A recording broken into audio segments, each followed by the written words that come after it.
So we have finished session at the Oklahoma State Legislature. You know, we normally can go through the end of May. We finished a little early. I want to talk a little bit about what I'm hearing so far about session from my colleagues and kind of some bigger picture response to what's missing from the story they're telling.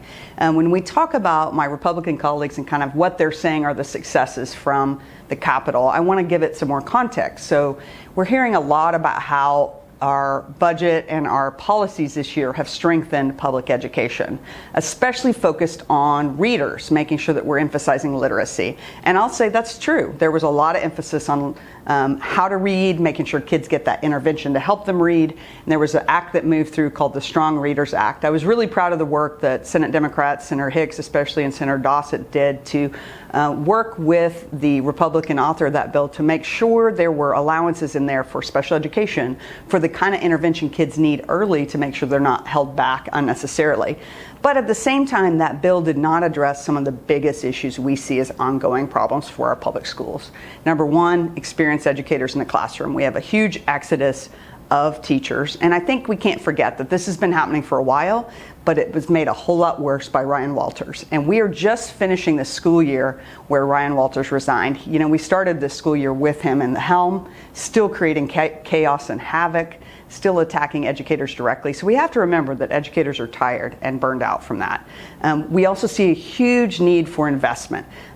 We have not kept up with inflation. We are $1.6 billion behind the regional average when you look at how much we spend per student. I'm just talking about Arkansas, Texas, Kansas. We're not keeping up with what they're spending, and we got to be real that affects our classrooms, that also affects our rankings. So we need to make sure we're making that investment. When you say a number like 1.6 billion, it sounds like a whole lot, but that's how much taxes we've cut over the last 5 years. So we've got to be real that we're making those choices every day on what we prioritize. The other big thing we want to talk about more is class sizes. It's not glamorous, but you know that having fewer students in a classroom lets the teacher spend more time differentiating learning, working in small groups, and also getting to know those kids better. So we know that small class sizes matter. I also want to point out that $25 million more was put aside for private school vouchers. That makes that whole program $275 million a year set aside for unaccountable vouchers. This is going to folks to send their kids to private schools, most of whom were already in private school, many of whom make more than $150,000 or even more than $250,000. There's no cap on that, and we don't get any information back about whether those kids are successful or how those programs are going. Another big educational concern is Oklahoma's educational television, OETA. That television authority was vetoed by the governor. What that means is each year we extend sunsets for the entities that do the work of the state. And we're supposed to analyze whether they should continue being in existence for the state's services. OETA was up for renewal this year. The legislature passed it in a bipartisan fashion, but then the governor vetoed it. So that's going to mean OETA has about a year to wind down. Starting July 1, they'll have 1 year. If we do not pass an extension next year, they will go away as an entity of the state. And I'm deeply concerned about the educational impact of that. I know how important our ag reports are. I know how important those emergency alerts are that truly go over our whole state, even when the internet is down. So I hope that that's something we can work on. Many of my Republican colleagues voted against that veto override, and I'm deeply concerned what will happen to that educational entity.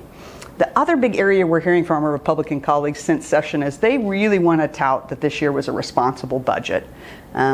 I don't know what that's based on, because what we see is mostly flat budgets for services, and it's not meeting the needs. We see health issues, mental health issues rising, child care issues being a huge problem, and we did not budget the money to cover those challenges. Meanwhile, we diverted money into these DREAM accounts that are going to be waiting for kids to turn 18 because of a federal initiative.